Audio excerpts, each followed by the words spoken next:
First of all, for roll call, I believe Mr. Wagner and Mrs. Johnston are not attending the meeting tonight. Neither of them are on Zoom. I know Mrs. Johnston will not be. And we'll begin the meeting by doing the Pledge of Allegiance, please. I pledge allegiance to the flag of the United States of America and to the republic which stands one nation under God, indivisible, with liberty and justice for all.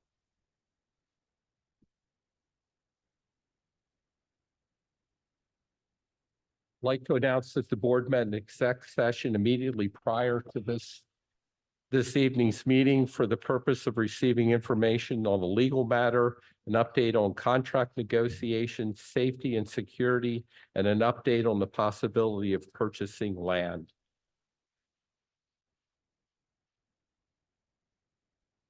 At this point, could I have a motion to approve the minute or the agenda for tonight's meeting, incorporating any additions or deletions, please? So moved. Thank you, Mr. Keener. Second. Second. Thank you, Mr. Garber. All those in favor? Show of hands. I believe the motion carries. Would be 7-0.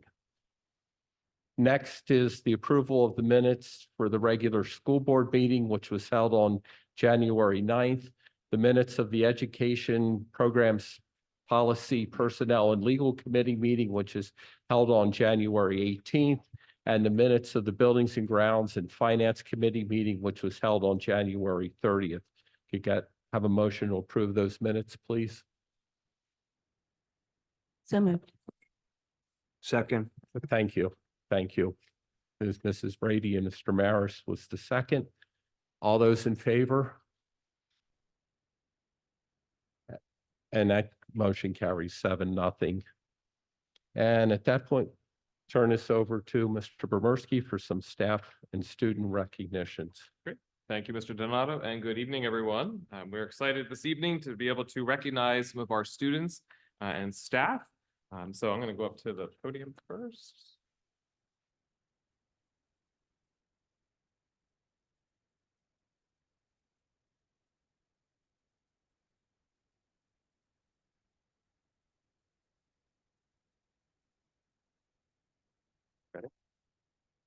All right, and again, good evening. So we're going to begin first with a student recognition of Marilyn Anderson. Marilyn has received an award for outstanding achievement of being selected as one of the winners of the 2023 Young Writers USA SOS Sagas Creative Writing Contest with her piece entitled Predator. And if I'm not mistaken, your word count that you were permitted was 100 words to be able to tell this story. And you fulfilled that goal with 100 words exactly. Is that correct? And the piece entitled Predator, basically from the perspective of the predator. Is that correct? Or you want to come and share a little bit about it? Maybe I'm not getting it. Come on up. Why don't you just tell the board and the community a little bit, just the general gist of your short story. So it was. I'm sorry, I'm blanking. I'm so sorry. It was about someone who was running from the predator. Okay. Predator, yes. Okay. And did this in 100 words and now was selected and now her piece will be published, which is very exciting. Yes. So congratulations to you. Well done. We're very proud of you and your hard work. Can we get a picture? We get a picture? If I can have Mr. Donato or Board President come over, we'll do a board quick photo. Yeah, that works.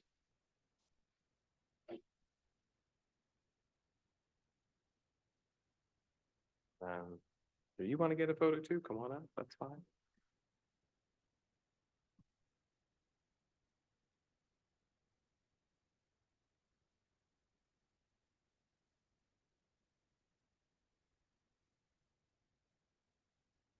And congratulations. Well done. Thank you. All right. Another student recognition, which is another exciting piece. Ella Wolf. So Ella. Is Ella here? Ella is not here, so, but I'm going to share and we will follow up with Ella, but Ella received outstanding achievement by winning the USA Triathlon National Championship Olympic District race in Milwaukee, Wisconsin on August 5th. Ella was the race's top female finisher with a time of 2 hours, 3 minutes and 45 seconds, shedding 10 minutes off of her time in the same race from a year earlier, which is absolutely outstanding. So we will certainly follow up with Ella. Again, I know we did a little celebration for her with her cross-country team in the fall, but we wanted to bring her here to be able to celebrate and her great accomplishment. So we will certainly follow up with her. We can give her a round of applause.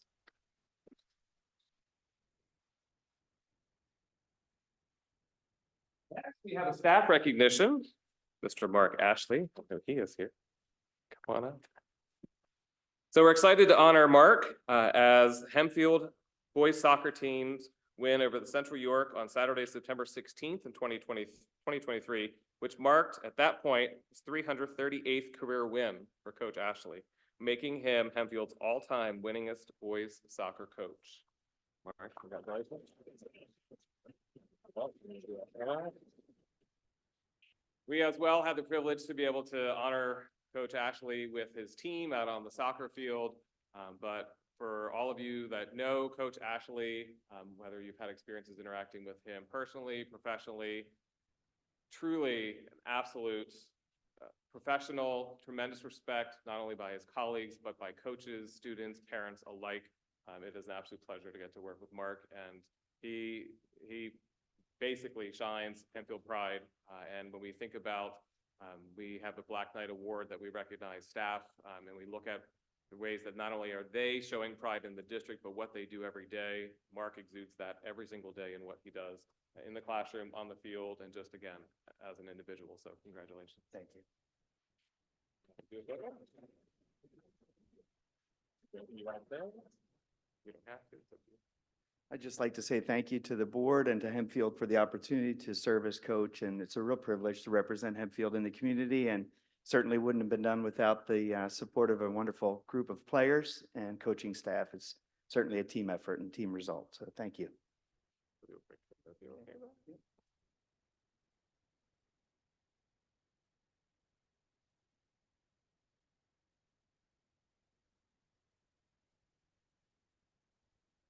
And also, we were going to honor Danny Walk this evening. Coach Walk was unable to be here tonight, so we will again, we've already had a celebratory piece with him, but we wanted to honor him here at the board meeting.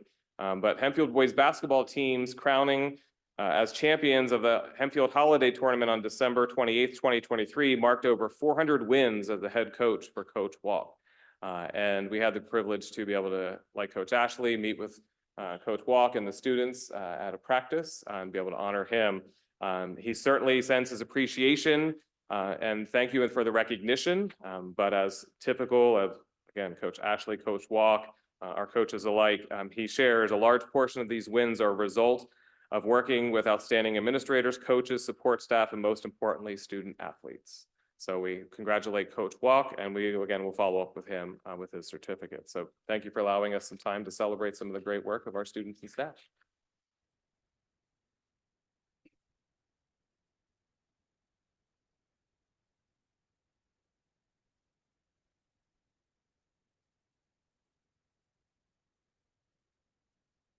This time, before we go on with the student council report, just like to read a statement. The board welcomes community involvement during the public comment portion of our board meetings. We strive to create an environment where everyone feels comfortable expressing their opinions. We ask that you please be respectful while others speak, especially our students, who are incredibly courageous for sharing their thoughts and personal experiences here at Hempfield. As you can see, it's not always easy for them to get up in front of the podium and talk to us. While we might not all agree on the various topics, I'm confident that we all agree on one thing. We're all committed to providing the best education possible for our students. Thank you for maintaining the positive and respectful atmosphere at our board meetings. The students appreciate it, and I just want to say, at least for myself, I appreciate student council coming in and speaking at the meetings. And as student council, it is actually, I'll go ahead and do this part. It is your turn, so. Ms. Landis. So I'll get it started. With the start of our new semester, we had a guest speaker come in. His name is John Paul Gonzalez, and we actually, so student council had the privilege of going to a leadership summit at Solanco High School this fall. And a guy named John Paul Gonzalez, he works for the New York Giants. He actually spoke, and we student council and Dr. Huff liked him so much that we got in contact with him, and we got him to speak at our start of the semester assembly. And his motto is all in. And I think the students really liked that. He got students up on the stage with him to do some activities like push-ups. And yeah, overall, everyone really enjoyed it. And he was great. And he also did a separate section with the student athletes, which was good. And then on top of that, with the all-in saying, we gave every student at Hempfield a little bracelet that says all in, so that we know, like, as a Hempfield as a whole, we're all in to making this place like better and encourage like positive behavior and everything like that. And then moving forward, I've mentioned previously that we started doing a Black Knight Award. It's honestly been a really nice like surprise for the kids that don't realize what they're doing is appreciated. So a lot of teachers get to vote for the students on who they think should win this award, boys and girls from each grade. And it kind of just acts like a surprise. They get a certificate, and then they get to choose a gift card of their choice, like Starbucks, Chick-fil-A, like anything like that. And it's honestly, I'm friends with a few people that have gotten the award and haven't realized that there was an award for this. And it kind of shows them that we see what you're doing, and you don't even have to be a straight A student. You could just be trying your best and still get the award. So we figured that was a really nice thing to add. And then our final update is that on the 9th, we had our very first winter formal. We didn't really expect a high turnout. We only expected maybe like a minimum amount of kids. We needed 210 to break even. We ended up with 470 kids showing up, which it took us as a surprise. We actually got to make profit off it, which wasn't our goal, but that way we can invest into the dance in the future. We got a lot of good feedback from it as well. We got a lot of people that made last minute decisions to show up, and we're glad they did. They had a lot of fun with their friends. And it's something that we're looking forward to doing in the future. And we also have higher projections for outcome in the future. More people realize that, hey, people actually went to this, like I'll go next year and stuff like that. So we were really, really pleased with the turnout. And we put a lot of work in decorating the Buchanan lobby, making it kind of like Valentine's Day-like and making it kind of cute. And it was just a nice place to be. And I'm glad we did it this year. Any questions from any board members? Cool. Thank you very much. And again, I got to attend one of their student council meetings the previous week, and they work hard. They do care about the school district. They care about their classmates and all their grade levels very much. So I appreciate, again, they told you there, but I'll tell you in front of the public too, appreciate everything you're doing to make Hempfield a better place for the students and the staff for that. So again, thank you. You're welcome to stay, or you may go at this point. And it's great to see other student council members here as Here, well. So yes. thank you all for coming tonight. Okay, next will be residents' requests to speak to the board. The board provides a time for public comment for residents and taxpayers to bring their thoughts to the board, but it's not a time for exchange between the board, administration, and speaker. We ask that the speakers refrain from identifying specific students, staff, or community members by name. Residents and taxpayers who are interested in making public comments must complete an electronic registration form prior to 3 p.m. on the day of the meeting. And I believe we have 2 requests tonight. So Mr. Graham, I'll turn it over to you. Thank Our you. first speaker this evening is Scott Wigglesworth, who will be followed by Dylan Bard.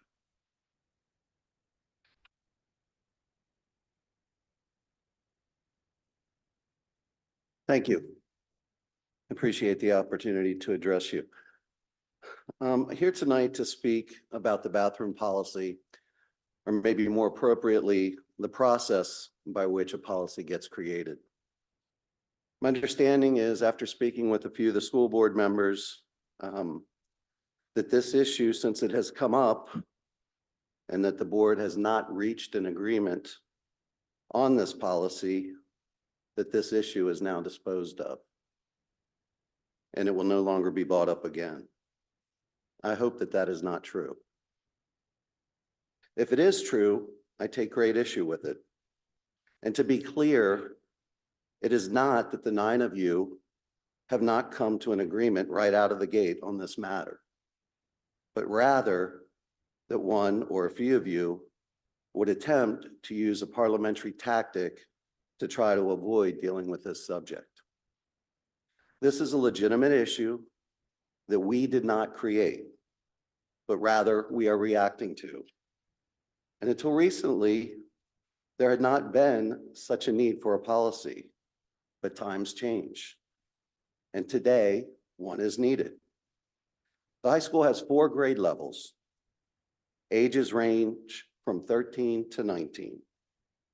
The issue here that I'm concerned about is that 18 and 19-year-old men will be using the same facilities as a 13 or 14-year-old girl.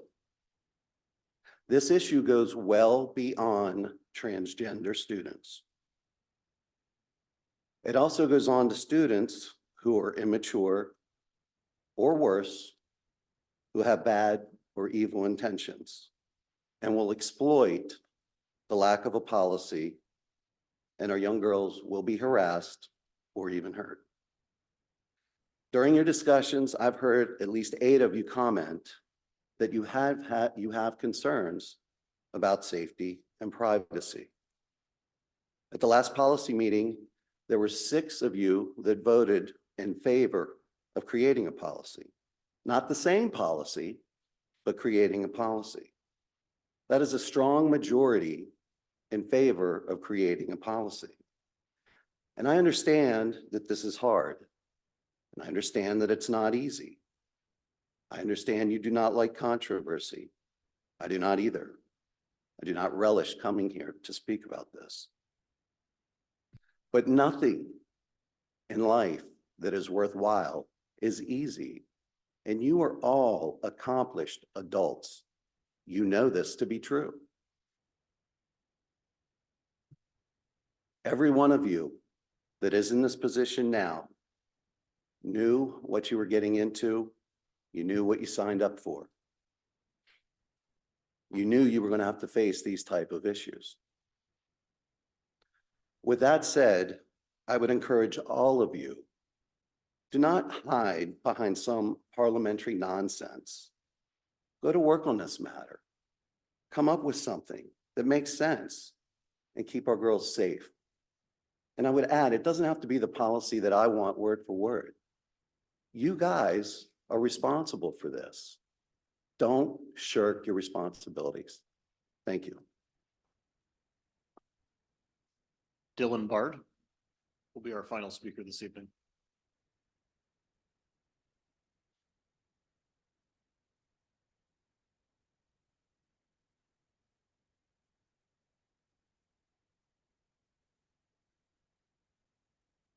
Good evening, and Mr. Wigglesworth, thank you for a lot of your comments. That will save me and the board some time, so I won't need to reemphasize many of your comments. I come this evening with a letter that was drawn by Dr. Jeff Stevens, MD, who's a board-certified psychiatrist in Greenville, South Carolina, graduated from Medical University of South Carolina, and just for some context, was also chief resident while he was at MUSC.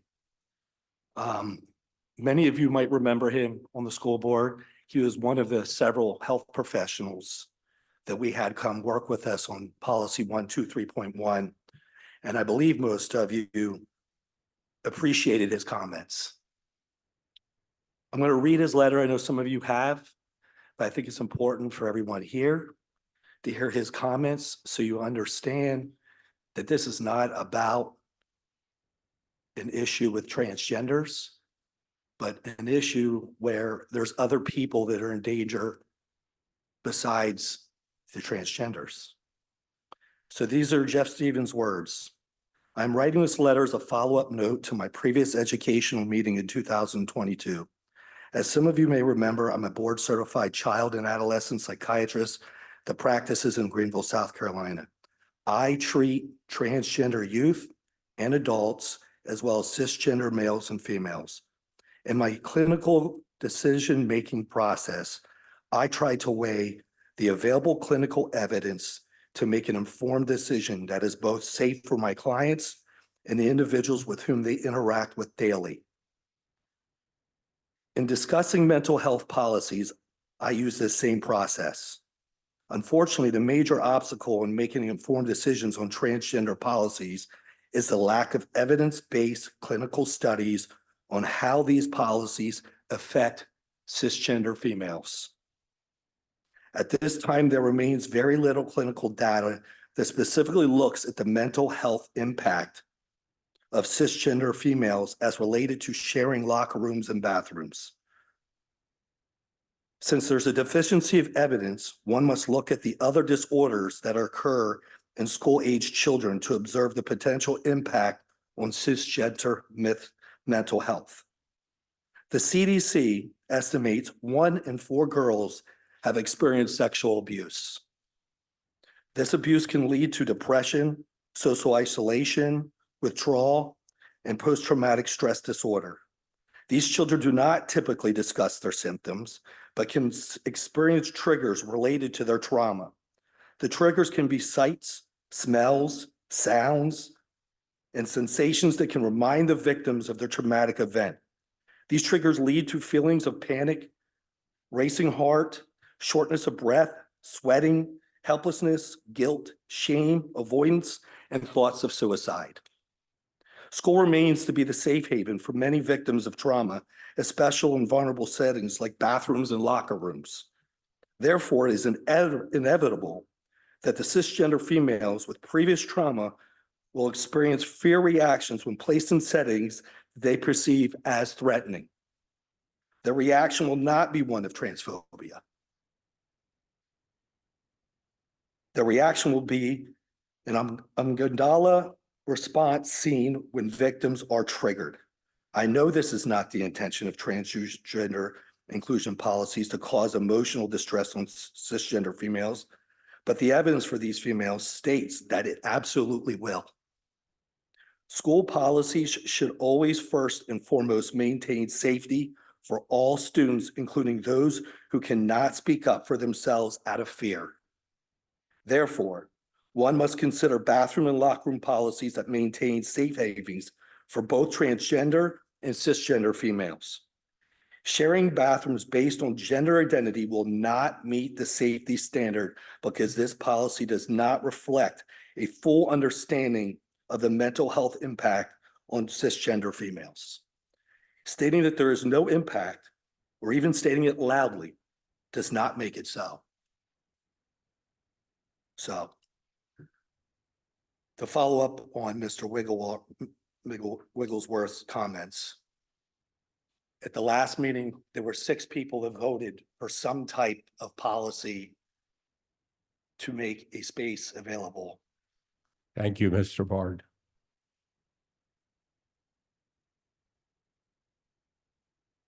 Next, I'll turn it back to Mr. Bomarski for the superintendent's report. Thank you. Tonight, we have 3 topics that we'll be discussing. The first topic is the Hempfield Foundation, in which I also worked with them very closely. Mr. Scott Bishop, the foundation's executive director, is here. And in the last, I think it's now 2 years, we've just provided more of an annual update just in terms of some of the partnerships and things we are doing together and the ways the foundation is supporting the district. So, Mr. Bishop, turn it over to you. Great to see you. Thank you, Mr.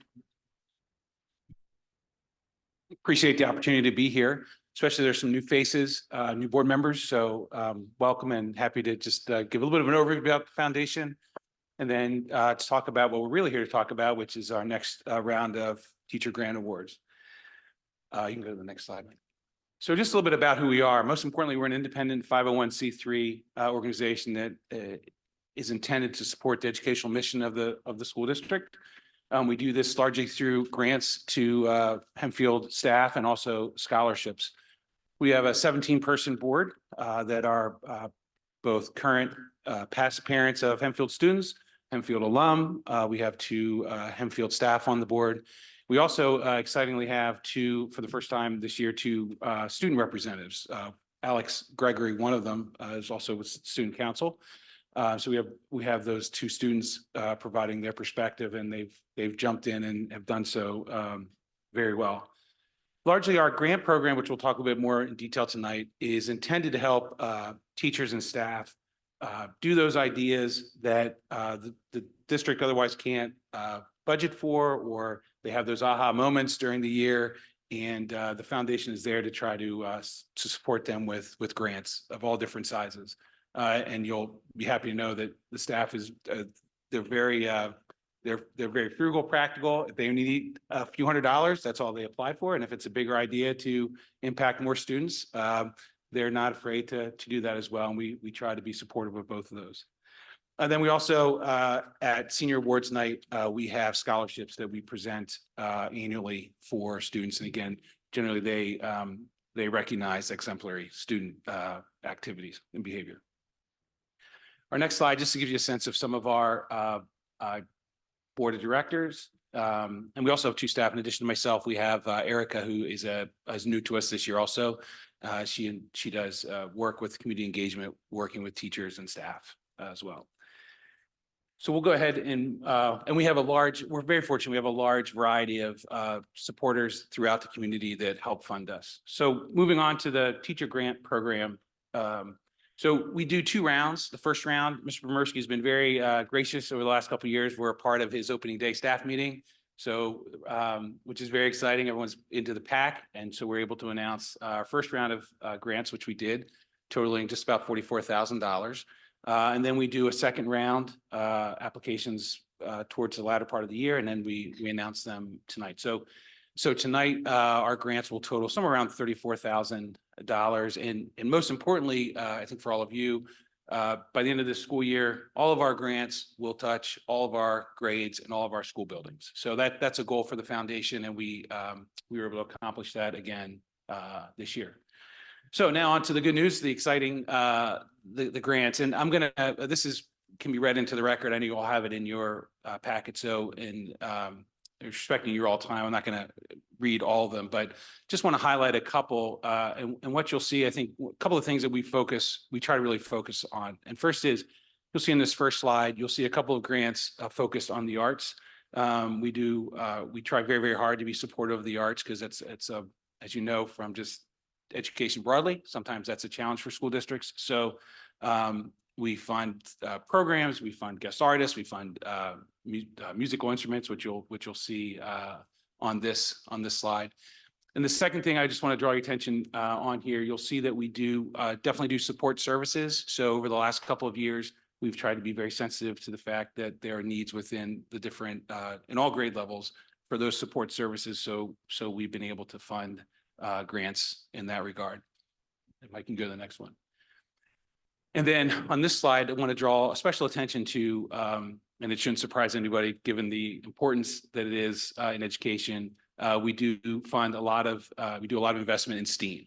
And so you'll see several grants on this slide. Again, elementary, middle school, senior, high school, at LAC, we do our best to fund those programs. And you'll be happy to know that the teachers that do STEAM in the Hempfield School District, they're on the cutting edge of things. And so our students are really getting the best when it comes to those key skills, which, as we all know, are super important.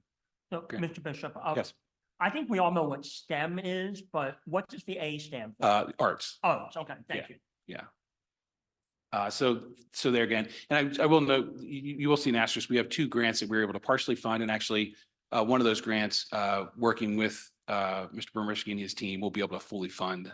So those are a little bit about our grants. And I'll just pause there and see if there are any questions about any of the grants. And again, we'll give you time to read through all of them at your leisure. I just want to say last year, not with these grants, but I was able as a volunteer Mrs. Hershey, who's going to LPC this year. Last year, she was at LIC doing the clay thing, and it was really, I volunteered for, I think, 4 or 5 different classrooms going into seeing her perform. So I could say as a parent and also as board member and a former teacher, thank you. It was really fantastic what the kids were doing. that That's day. awesome. And Thank if I remember, I think Dr. Danbridge, when we did a tour, I had him go in, and I think Mr. Reversky also came in one of the things to see that go. So thank you. It's really neat. That's awesome. Thank you. Okay, then moving on, just a couple of events coming up just to draw your attention. The first one, just a couple comments. So last year was the first year we did a bookmark contest in our elementary and middle schools. We gave students a chance to create bookmarks, basically talking about the important or displaying their feelings, why reading is so important. And it was a huge success. We're able this year to expand it into the high school. So we've been, we work with the school librarians, our teachers to kind of promote this. So this year we'll be able to do it across all grades. And then we, of course, make sure that we are able to provide bookmarks to all students. So we do it to kind of promote Read Across America during the month of March. And then by April, every student gets to go home with a bookmark. Second, over the last couple of years, we've been able to be the cookie and beverage sponsor of the senior preview nights for both the spring musical and also dance theater. And so it gives us an opportunity to, again, support the community in those great nights. And as you probably all know, they're very well attended. Quickly on our staff appreciation, we do want to make sure you're aware that each year we, to kind of help get from the winter doldrums into the joy of spring, we do a teacher appreciation event, a staff appreciation event, where we provide breakfast to staff in all of our school buildings. And we also do a raffle of some Amazon gift cards for staff. Just again, we try to do it at the end of the third quarter, second trimester, right before we get all the spring sunshine. And then lastly, we'll have a golf tournament, our annual golf tournament at Four Seasons in June. That's our primary fundraiser, community fundraiser, in which we raise funds. And then I'll just finish. Our last slide is just the ways you can get in touch with us. And I'll just note, you will see that we have Hempfield Foundation website 2.0. This past week, we just launched a brand new website. And so if you're surfing the net, as it were, and you need a change of pace, we'll encourage you to try out the Hempfield Foundation website, and you'll see in more detail all of the work and everything we do. So with that, I'll see if there are any questions. We use the brain bookmark, the one that won last year, the brain one, all the time. We have it in our house, so it was cool. All right, thank you, Scott. It is an absolute pleasure getting to work with you. And I know I share this at opening day when Scott joins us, but just from a board standpoint, Scott is a huge supporter of the Hempfield School District, Hempfield community. His positive energy, his willingness to say, hey, let's find a way, let's see if we can make it happen, has been great. And it has really helped with the foundation board to really grow the board. And so that has been a goal of the board members, and they are recruiting volunteers to come in and be those advocates for Hempfield. And so it's a great group. So Scott, thank you for the work that you're doing, and on behalf of the foundation at large, just thank you. And I know there's a foundation member, or board member in the back, I believe as well, sitting back there. Yep, there she is. So thank you. Thank you for the opportunity. Thank you. Thank you. All right, the next topic, feasibility plan update. So with that, I'm going to ask the team from Fidevia to come up. There are seats up here. And from a board standpoint, as you know, we've brought Fidevia on as a partner in our process to working through the feasibility study. They are working for us, and we have been working back and forth with them since you heard the final report from Breslin. And just to share a little bit about the work that's been done and some of the things that we're going to cover. If you can just go to the next slide, Mike. So through the course of this presentation, we're going to talk a little bit about the collaboration. We'll look at enrollment and capacity projections for all of our buildings. We're going to talk a little bit about just some of the building assessment work, looking at specifically our K-8 buildings. And we have, we're bringing back to you an expanded kind of level of options from the high school in which we worked back and forth with the Fidevia team on, and really appreciate the extra time that and asks that we've provided and they've delivered in terms of looking at some options and looking at some potential costs. And then we'll talk about some next steps moving forward for some future meetings. But if you go to the next slide, please, just some of the things that have occurred. So Kim, Randy, their entire teams working with working with Karen, at times myself, the Fidevia team, Mike Graham, others in the district. They really spent time, we've gone back into the feasibility study, looking at the findings, really trying to pull out some of those priorities that were identified for all of the buildings, trying to figure out some groupings, really looking at the intensity of the priority, as well as looking at options for the high school, because that has kind of come out through the study as one of the building that needs a lot of work in addition to all the other buildings. Again, I talked a little bit, we're going to hit some enrollment capacity coming up. But when we looked at the needs of the K-8 buildings, it was really a full review of everything that was provided through the study, really trying to pull out and starting to kind of prioritize and starting to pinpoint work that Kim and her team already have scheduled for the upcoming summer, pulling those out, given that we're already budgeting for those and or will be budgeting in next year's budget. And then looking at what's left and how do we prioritize that, starting to package it together with some potential projects. Part of that process did involve looking at some of the associated costs. Those were updated and we were able to kind of go back in with some additional work with the Fidevia team, looking at some of the estimating. Prior discussions, you heard 3 options that were talked about as possibilities. We now have 6 to explore and talk about based on the team kind of putting our heads together to think about, you know, what else could we be looking at to make sure we are looking at all of those options. So to start, we'll hit a little bit on the enrollment and capacity. Before we jump into the functional capacity, it's important to note that if there is any type of project, we do have to calculate the capacities of the building based on PDE regulations. That is for PlanCon. PlanCon in its existence right now is PlanCon 2.0, and there's really little to no reimbursement other than projects that have already been approved in the past. We do have some of those projects already as a district, but one of the things that PDE does look at is the square footage of the actual classrooms. And then they also look at the relative number of students in the building. They look at you know, students attending the building, and there's a larger formula that they basically derive to get your PDE capacity and then the relative number of students that would be in that building. For tonight's presentation, we are not doing that. But it is important to note that we would have to go through that process if you want to even be eligible or think about trying to submit, should PlanCon really become in its existence, to get any type of future reimbursements. But for tonight, what we're going to talk about, Mike, if you go to the next slide, from a functional capacity standpoint, basically, how are we using the buildings today?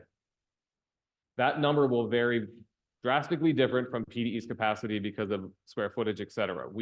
What we did is went back and looked at all of our buildings, and I'll start with 3 examples and then we'll work through all the buildings. But looking at an elementary school, what we looked at is how many kindergarten classrooms do we have? And our program in the district is half-day kindergarten. So a kindergarten classroom itself, while you see max per room is 50, but there are not 50 kids in at one time. It's an AM and PM session, which is why that number is 50. And so at Centerville, we have 2 half-time kindergarten classrooms, which that would produce a total of 100 students if we're going off of the max number that we would schedule in a kindergarten class, which would be 25. We have 2 full-time classrooms. Again, if we maxed out those rooms, 25 would be the number.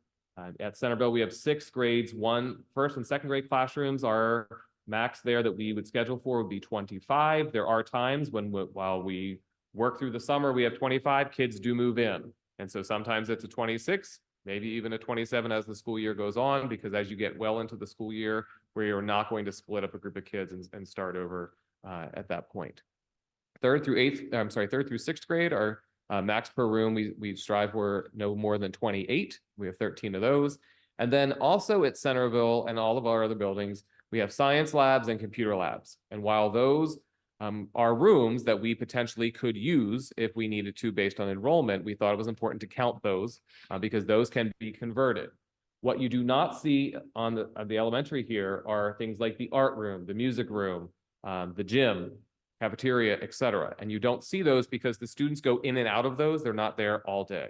And so as we're trying to figure out if more kids came into the building, where would we, quote, house them as their main educational programming? So at Centerville Elementary, the max functional capacity based on how we potentially could use the building would be 720 students. Not saying that's what we would do, but it's a possibility. At the middle school, we did the same approach. We looked at the number of classrooms we had, science classrooms, science labs, et cetera. Again, here you do not see the art rooms, you don't see tech ed, you don't see FCS, because those are the exploratory classes that kids rotate in and out of. If we were to use those classrooms, we would then take away that programming, but there are standards and we are obligated to make sure that kids at the middle level are hitting those standards. So we need those rooms, which is why they're not factored in here. So this, you see a subtotal there of 960. The utilization that we factored in is how we're currently using the building. Number of periods per day that students would be from an instructional in a specific classroom. So that utilization is a 0.77. So then what you see is the 739. So now you have a range of a functional capacity for Centerville Middle School between 739 and 960 as the max. If you scheduled it perfectly and every class was used every period all day. So for this presentation, we are using the lower end as the starting point, recognizing it could go higher if you perfectly scheduled it at 100% of the utilization. Mike, the utilization is the amount of kids we have now? No, the utilization is how we're currently scheduling the number of periods per day that kids are in one of those regular classrooms or science classrooms. Okay. Okay. So Centerville, that would be 7 out of the 9 periods they have. Now, we're not counting things like the lunch or flex at the end of the day. We're counting the instructional periods there because we would need that programmatically for all kids. And then at the high school, we did same thing, except here you see the art, band, orchestra, music, FCS, tech ed added in because those are elective classrooms and we have the ability programmatically to change those electives if need be. Compared to, not every student's required to take, for example, a music class at the high school. Ninth graders, we do require to take 1 class of FCS, and tech ed again is not required. So we work through that same process. The utilization at the high school is scheduled at a 0.8 when we look at the number of periods per day that students would be in those rooms. So your range there is 2476 to 3095 for our purposes. Based on the utilization, we would use the 2476. Can you tell us, Mike, what the actual population are for these 3 schools right now? Yes, I can. Or is it coming later? I will get there in just a little bit. Okay. Okay. Thank you. So if you go to the next slide, what we did is took all of the functional capacities and we received the projections from Power School that looks at our future enrollment and they predict the future enrollment for us. And this is a slide that we've shown over the last few years where based on the projected new developments between East Hempfield, West Hempfield, and the boroughs, they look at generating student numbers based on whether it's single family houses, multifamily houses, et cetera. And they project out 10 years for us of what they think the enrollment could be. And we have a moderate and a conservative. And then we take that and then drop in that second set of charts and we start highlighting when a building hits 85%. So 85 to 89% would be a green. 90 to 94% would be a yellow, and then 95 or higher would be a red. And so based on what we know today in working with East Hempfield, West Hempfield, et cetera, based on the current developments that are either on the books or in discussions of, we have the projected enrollment for the next 10 years. And so what we see is, depending on our approach has always been the conservative, but let's hypothetically the moderate falls and we get all of the students that the moderate projections are expecting. Our buildings, for the most part, nothing exceeds 100%. So you could theoretically say that we have space in our buildings to accommodate the growth. That said, it then becomes down to how are we using the buildings, which is where that functional capacity is important. So that we start talking about then programs and what does that look like? We've typically taken the approach of our numbers have always, and since we've been doing the work with Decision Insight, and then who was brought up by Power School, have focused on the conservative. That's where our enrollment numbers have come into play. So we are in good shape with regards to space. However, what it doesn't mean is that we could potentially just take, say, all sixth graders out of an elementary, of all the elementary, and put them in the middle school because there's a little bit of space. You have to then go back and look at the previous slide. So Mike, if you can go back to that. And those number of classrooms that we have right now is how our building is currently being used today with 7th and 8th grade. So if we wanted to add 6th grade, say, to the middle school to free up space for future initiatives, et cetera, we would have to find more classrooms at the middle school to do that. The classrooms we have that are not accounted for are the exploratory classes, which means that programmatically, we would not be able to offer those programs or would have to look different. Okay. Mike, could you go back to that slide? Yep. Is this percentage the same as the utilization? Is that what you're trying to portray with the percentage here? No, that This is percentage is actual solely percentage. based on the projected Okay. or predictive enrollment. What would that look, what percentage of that enrollment would be making up the capacity of the building? And how do you come up with the green, yellow, and red codes? Yep, that's, as a district, we've used that just kind of as a, hey, let's just keep an eye on these buildings. We've set the threshold of 85 to 90, 89% is green, 90 to 94% is yellow, 95 higher is red. Okay. And then one other point, just maybe in the future, well, a lot of times as an engineer, I do conservative, it's the higher number. So, you know, put lower for conservative and higher for moderate. People could get confused by that. Yep. Conservative could be, you know, we're gonna be conservative, we're gonna make the building bigger than we need, we're gonna be conservative. So just for my, Nope, that's fine. These are the terms that we've been using to be consistent year Understood. over year. We can certainly add that in as a higher, lower. yeah, I mean, Uh, just as a percentage for the Yep. public and everyone else Sure. to make sure they understand what it means. Thank you. So we provided this information to the Fidevia team so that they could also look at as they were working with Kim and Randy and Karen on the building work to say, okay, what else do we need to do looking at our buildings? But if you go to the next slide, then you see our current enrollment as of February 1st, 2024, the functional capacity number, and then what percentage of the building is currently at the functional capacity. And then that's what you see based on how we're using the buildings today from an instructional standpoint. So you see where we're falling at this point. So with that, I'm going to turn the next piece over to Kim, just to talk a little bit around the building assessments before we get to the Fidevia team. But before we do that, if I can just introduce next to Kim's left, over here in the end is Dan Zakala from Fidevia. You've seen him before. And then we have Maddie Landis, John Michael, and Chris Selman. So that's the team we've been working with. So Kim, let's turn it over to you for building assessments.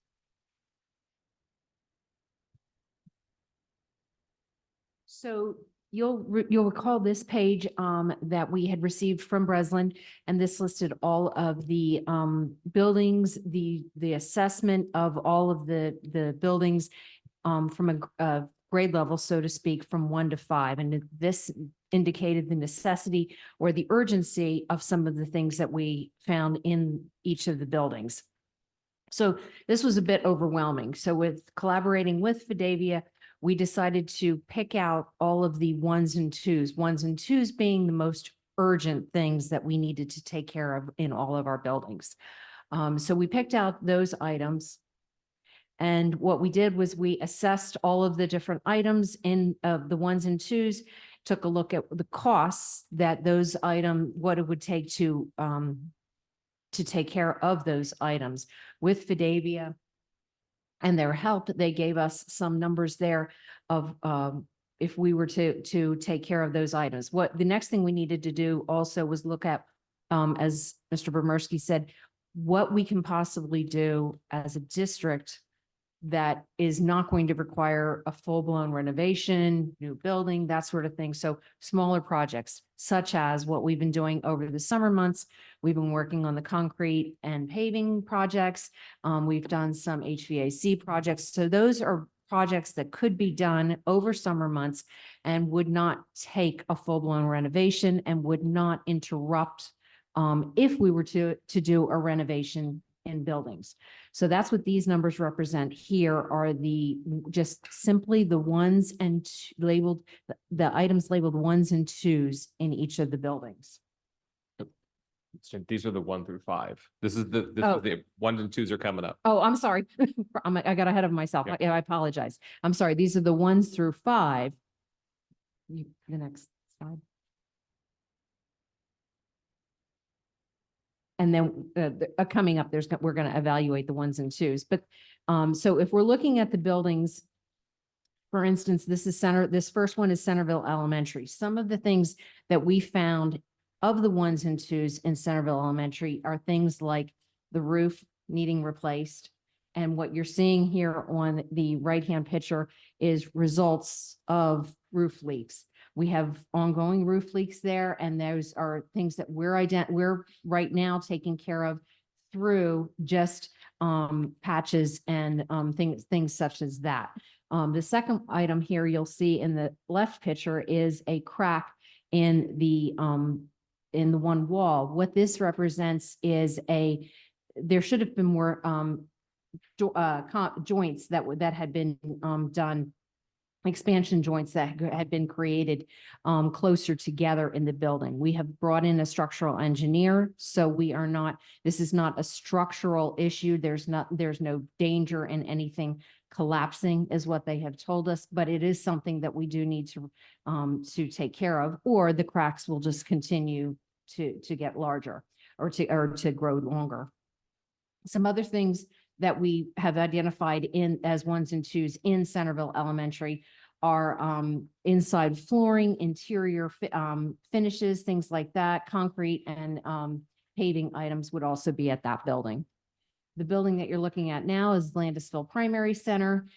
Some of the 1s and 2s identified in this building are roof leaks as well. We are in need of replacing that roof, as well as there are mechanical, electrical and plumbing items that need replacing or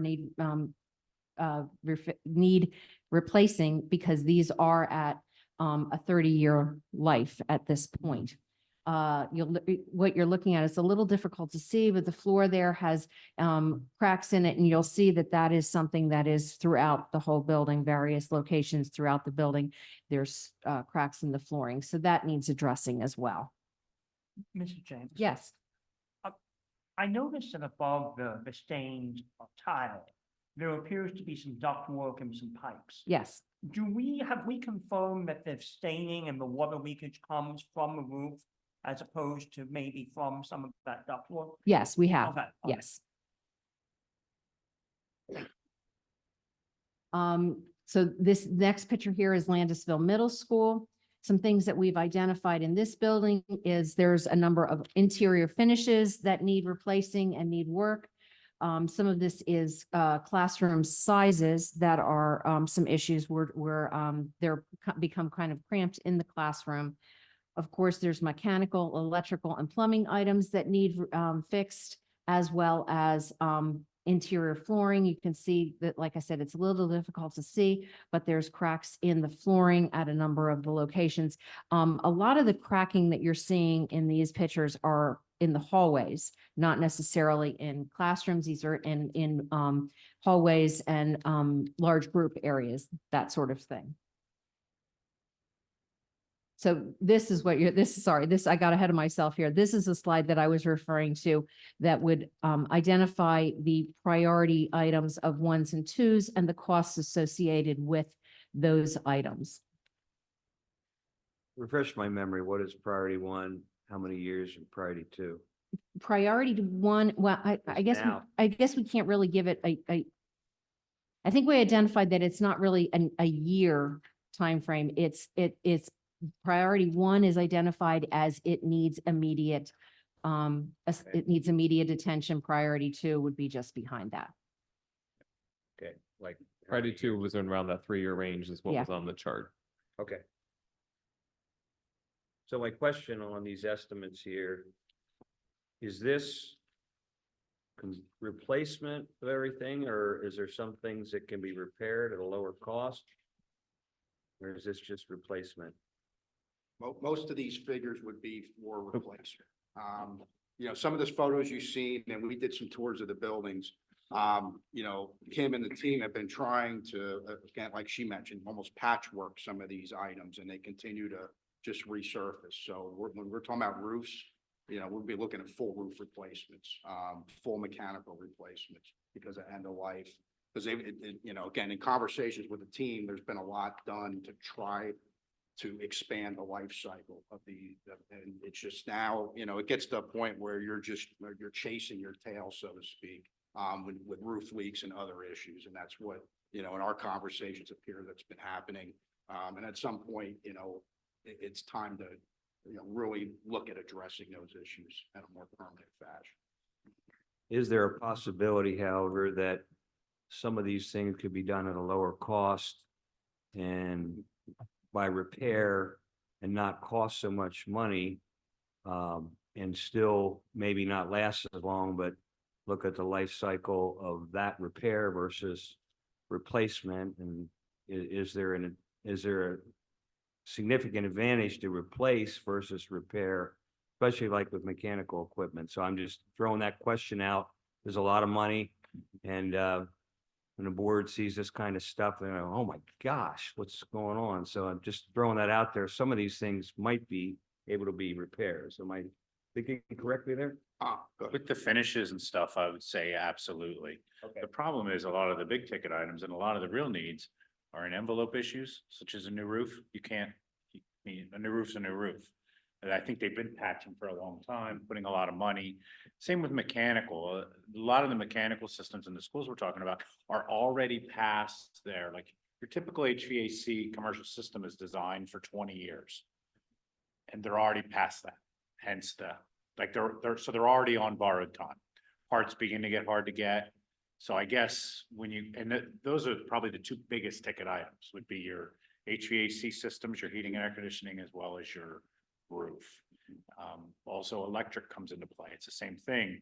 A lot of the switch gear is getting pretty old, hard to get parts for, and updates. So it is those big ticket items that are hard to get cheaper or less expensive options for. I would say too, I think where maybe some economy of scale can be gained is, how we would potentially group these projects together. How do you put them out on the market to, ensure you're getting the best current pricing? Obviously, we know inflation has been a significant issue over the last couple of years. That seems to be, it's not going down, but it seems to be more settled. But what we've seen is being able to put packages together is another way when you have to, look at this type of capital outlay to maybe, gain some dollars back that you can use in other places. I guess the reason I'm asking this question and making this point is the fact that we know the bigger issue is our high school. And if we have to put 60 million out, that takes away for what we can do in our high school. So there's going to be some compromise, I think, here as the board administration goes down the road to determine what makes the most sense. And that's why part of the work that was done was to go back and look at everything through the study and pull out of those priority 1 and 2 items, what at this point, looking from an essential standpoint. But I think it's important if you look at that chart, when you look at the buildings in the middle, with the exception of Mountville and Roarstown, the combination there, Mountville 1.5 million, Roarstown 1 million, those buildings are 20 years old now. So you have to invest in those buildings to kind of keep them going. Landisville Middle School is original. 1993, it has not been renovated. And so when you look there at priority 1 and priority 2, you're seeing about $20 million for work at that building to keep it going. I think our challenge as a district is the number of buildings that we have and the space and making sure that we're able to keep, to your point, Mr. Marich, maintaining them. But I think we have to also look at the age of the buildings and start to look at what point is that return on investment not a good thing for the district, and you have to go down another path. So part of it, as Chris talked about, when you put the projects out, let's try and get creative and see how we can package it together to see, can we reduce costs in some areas? But with having large number of facilities, that is something we're going to have to look at. Centerville L is a building we've talked about as a building that needs to be worked on, as well as Landisville Primary Center. The primary center was built in '93 as well.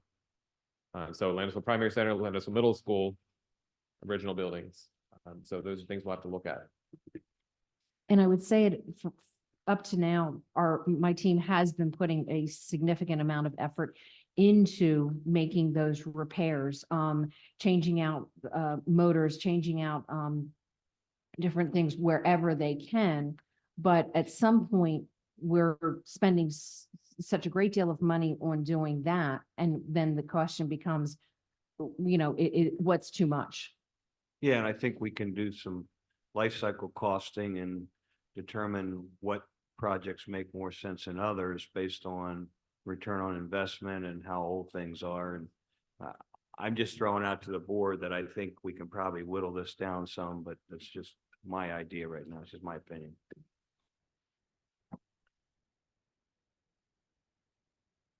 One of the things that I think has to be looked at, and I think you referenced this, Mr. Burmersky, is the number of buildings. And I think when we start to look at this list, we have to have a strategic long-term plan that would look at this a little more holistically. And I know this probably won't be popular because everyone is tied to their building, but I really believe that as a district, for the long-term good, it would be good to begin to look at economies of scale related to the buildings. Where you gain that is in your common space. So I'm going to be blunt and suggest that a building with 1,500 students in it or 1,000 students is going to be much more efficient than a number of buildings with 400 to 500 students in them. You get the economies of scale with the common space and other things, plus you're maintaining a lot fewer buildings.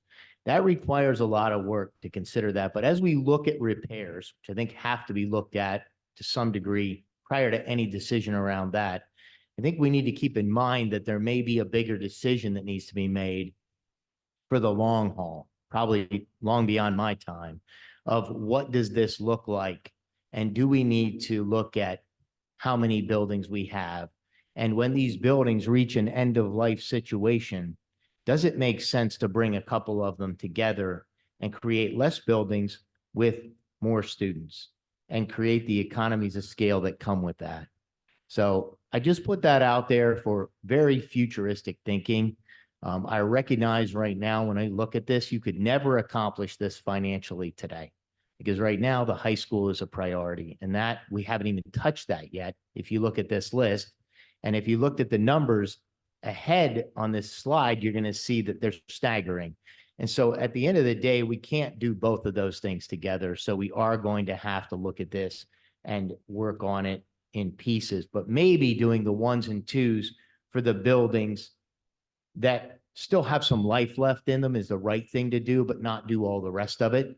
Then have a strategic plan about how we're going to handle that in the next 10 to 15 years. And that discussion should start sooner than later.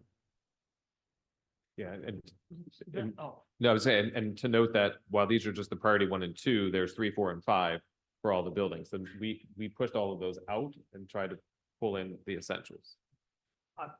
Mr. Walker, I think that's an interesting concept and certainly something that bears consideration. I would point out that for most of Hempfield's history, we have one junior high school. We call it the middle school now. Our classes are slightly larger than they were when there was still one junior high. And I believe we have an extra grade in there now. But I mean, you make an interesting point, and it's certainly something that is part of the strategic planning that the board and administration will undergo, that we not take anything off the table too early. Yeah, I think as you look at those, Landisville Middle School and the Centerville Elementary School, they kind of pop out. Almost 20 million for Landisville Middle School and 15 million for Centerville Elementary School. Could there be what just Mr. Walgum was talking about? Maybe we go back to one middle school. So I think as we look at planning strategically. It's not just the next 5 or 10 years, it's the next 20, 30, 40 years. And, you know, maybe that's part of what we come up with. It's, if you have less buildings, you're gonna have less repairs and I think as an investment that sometimes may make sense. But it's also controversial because people are used to their schools but I know like, I think up in my IU meeting, I think in December, we went to Northern Lebanon and, they had combined elementary schools together and they saw some tremendous cost savings. What was odd was that the older school that they retired, the IU bought. So we also want to be careful that we recognize that some of these buildings may last a little longer than we think. So there's both two ways to look at it. Yeah, I think Mountville's a good example. So Mountville, priority 1 versus priority 2, those 2 of the priority 2 items there include plumbing systems and repair well field leaks and or supplement the loop system. So that will, you know, the well system itself will obviously help prolong the building. However, that's a big expense. The plumbing system, getting to the age it is, trying to update some of that will also help being able to maintain. So it is trying to find that balance of how do you maintain and how do you keep things going, but when do you stop? So get to the next piece with the high school. We'll turn this one over to the Fidevia team, as a lot of time has been spent there. Sounds good. Thank you. So Hempfield High School, obviously there's some photos. Next slide, please.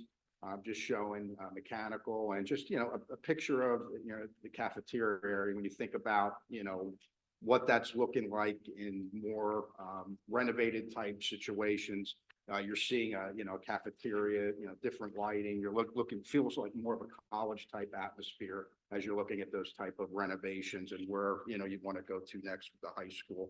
Obviously, the mechanicals, big issue at the high school. And so again, just wanted to point that out. The next slide, we did a comparison of some comparable square footages from districts that have had recent work done within their buildings. And you'll see the enrollments here compared to Hempfield. So Hempfield High School is currently 420,000 square feet, have around 2,200 students. So that equates to about 190 per square foot for each student. And you can see some of those variations of some other districts, Penn Manor, Manheim Township, State College, Manheim Central, and Warwick. So again, it just gives you a feel of, as you're moving and looking at your options for the high school, maybe what type of square footage that you currently have versus, you know, what you may want to have in a next level, whether it's a renovation, an addition, a full-scale project. Again, so just some comparables there for the board to have it. So I guess a question I have, are there schools below us too? You're showing us every school has more square foot per student. Are there schools that have less than us in the local area? We looked at, it was what, how many schools? There was quite a few. The only ones we took out were ones that enrollment was significantly less because they didn't seem to fit the mold. Like we were looking for, like we reached out to architects and said, can we get recently renovated high schools, by recently in the last 10 years, that are now, you know, currently meeting program needs, and what is the current enrollment? Just to help get an idea of how much high school do you need, you know, relative to. So you're saying we probably need more square footage than we have now? But I mean, you could make that argument potentially per student. That's not the answer I want. No, it's not what you wanted. But again, that's kind of, you know, there's a couple ways to respond to that too, because if you're looking at renovation versus partial renovation versus new design, you know, how that square footage is outlaid obviously makes a difference as well. So it's not as simple as, again, we just wanted to give some data to show some more recent comparables, enrollments, et cetera. These are all new schools ahead of us? These are all of renovated schools. Renovated last Yes. 5. Just out of curiosity, Lancaster, McCaskey, where are they at? I didn't have data on them. Okay. But we could find out if you'd like. Just curious. Yeah, we went to one architect that we worked with that we knew they would provide us data, and that's where we. They're another big school. Absolutely, absolutely. Yeah, we're not saying that this is good or bad. I think that's an important piece. Yeah. Because part of it, you could also look at it and say, well, with the size of our high school and the square footage of the program that we're doing, Could be okay. it could be okay. I mean, my thought process is if we design a newer school better, you need less square footage per student because ours isn't designed, it's kind of was just added on over the years and it probably isn't the best design from a space standpoint. And that is key, as Chris talked about the design, Yeah, absolutely. the use And- of space. But at the same time, you look at the high school, I mean, you have 420 square feet, but you have some very small classroom spaces throughout the high school. I think your hallways are narrow, so I mean, even looking at where you gain that square footage is gonna make a difference in the overall number. So I agree, not to, numbers can be viewed in a lot of different ways and, yeah, so that would be something through a process to really hone in on. And we included this because we were asked, well, what does it look like in other districts? How much square footage, age of buildings? So that's why we gathered this information. We tried to keep it local, but then also recognizing, we included State College because that was a brand new high school that. Can was we get the school that Mr. Donato, Mrs. Hall, Kim visited that I think it was a Breslin design. Can we get that square footage? It was a junior high. Yeah, can we get that? I'd be curious because that one was really done well. I'm just curious what I'm probably not gonna want to see it. It's probably gonna be 300 square foot per student, but I think that'd be a meaningful number to see if we can get that. Do you know what school that is? Upper Perk? Upper Perk. Yeah, The middle- the the new middle school school. that Breslin designed. Yeah, I can get that. Yeah, just be curious to see because I think Mr. Donato's, I don't want to speak for you, but I thought we all felt that was a pretty well-designed school and we liked the layout. It kind of, before we went on these visits, it was kind of like, we really need a new high school. And then when I saw the difference it made, there's some advantages from a student standpoint. Just the way everything's designed. Ours is an old school that's been added to. And it's not necessarily the best design for kids. They go from, do they still go from Franklin to Buchanan and from one class to another, or does that still happen a lot, Mr. Bomerski? Yes. And that's a hard thing. Correct. Thanks. Thank you. Next slide, John. So what we did with the high school was a lot to unpackage. So all as a team, we got together and what you see here are 6 options from, look at it like a shopping list. So at first we looked at it, what's the minimum you need to do to the high school to fix the envelope, the life safety items, the roof. And that's where you come up with about 84 million. And again, that's really only addressing the high school's immediate needs from now till over the next 5 years, everything that's coming due or already broken. Some life safety issues. It's not addressing any changes to program. It's not changing walls, layouts, things of that nature. So that's kind of becomes the starting point. And then with these options, we looked at, from light renovations to a full renovation of the entire school. And that's basically reconfiguring, just sticking with your footprint, reconfiguring what you have through a hybrid option where we take the newer parts of the school, like the Buchanan wing, those 24 classrooms in that area, and then we get rid of some of the older. So you end up with saving some of the school to save some money and then rebuilding and adding new. I will say that all of these numbers, with the exception of option 1, also do include updating the plant and bringing it over to the high school, which also addresses a lot of mechanical issues and concerns, and I guess you could say starting to be significant costs. So all of the renovation options up through the hybrid option do include that as well as some field work, because you would lose some fields to any combination of additions or adding on. You're going to have to lose some fields to grow into, to phase the project and be able to maintain the high school that you have. Yeah, So- I would just add, John, I mean, the numbers too that you provided, you did the estimating. So these were not from the Breslin. No, study. these are These our are, numbers yeah, from current current projects we have going out. And these numbers are also, they're high, they're also all inclusive. So that's all contingencies, market contingencies, soft costs, architectural fees, permits. That's all in, you know, these are designed to be all in numbers. So Down to your permit the fees. square footage, option one is 420,000. Option two would be 420 plus 50, is that right? Correct. Option three would be 420 again? Yep. Yes, option two is, again, a very light renovation, but adding a 50,000 square foot addition, which could be a two-story classroom wing. You know, something along those lines.